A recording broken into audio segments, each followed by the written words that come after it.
Current లేదంటే కేసే. Journalist రేవతిపై police case నమోదు. కరెంటు కోతల ట్వీట్పై బాధితులకు అండగా నిలిచినందుకే ఏఈ ఫిర్యాదుతో ఎల్బీనగర్ పోలీసులు ఎఫ్ఐఆర్ నమోదు. కరెంటు కోతలను లేవనెత్తిన వినియోగదారు కృతిక బెదిరింపులు.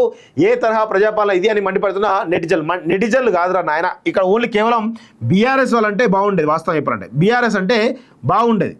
ఎందుకంటే ఇక్కడ విషయం ఏంటంటే మిత్రులారా, ఈమె జర్నలిస్ట్ కాదు. ఈ రేవతి అనేవి ఒకప్పుడు ప్రశ్నించే కేసీఆర్ వలన ఈరోజు ఆనాడు నిక్కచ్చిగా ఎప్పుడు మోజో టీవీ ఉన్నప్పుడు ఈమె నిక్కచ్చిగా జర్నలిజం చేసినటువంటి ఒక మంచి జర్నలిస్ట్గా ఈమెకు పేరుంది. వాస్తవంగా మోజో టీవీలో కేసీఆర్ ఆనాడు మోజో టీవీని క్యాప్చర్ చేసినప్పుడు ఈమె పైన పలు కేసులు పెట్టినటువంటి ఆనాటి కేసీఆర్ ప్రభుత్వం ఆ తదంతా తొలి వెలుగులో కావచ్చు, మిగతా దాంట్లో కావచ్చు, కొన్ని సంస్థలు పనిచేసిన తర్వాత కేటీఆర్ చొరవతోటి కవిత చొరవతోటి ఈమె వాళ్ళకు అనుకూలంగా పనిచేయడం స్టార్ట్ చేసింది.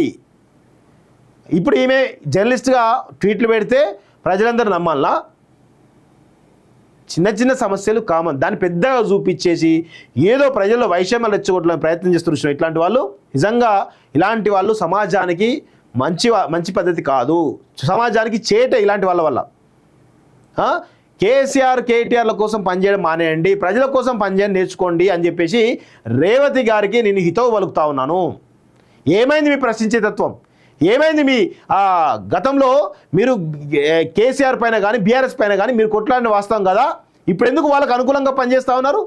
ఇప్పుడు ఎందుకు వాళ్ళ కోటరీలో మీరు కీలకంగా ఉన్నారు? ఈ విషయాలు తెలియవా మాకందరికీ? కొంచెం మాట్లాడేటప్పుడు పెట్టేటప్పుడు కొంచెం చూసుకోండి.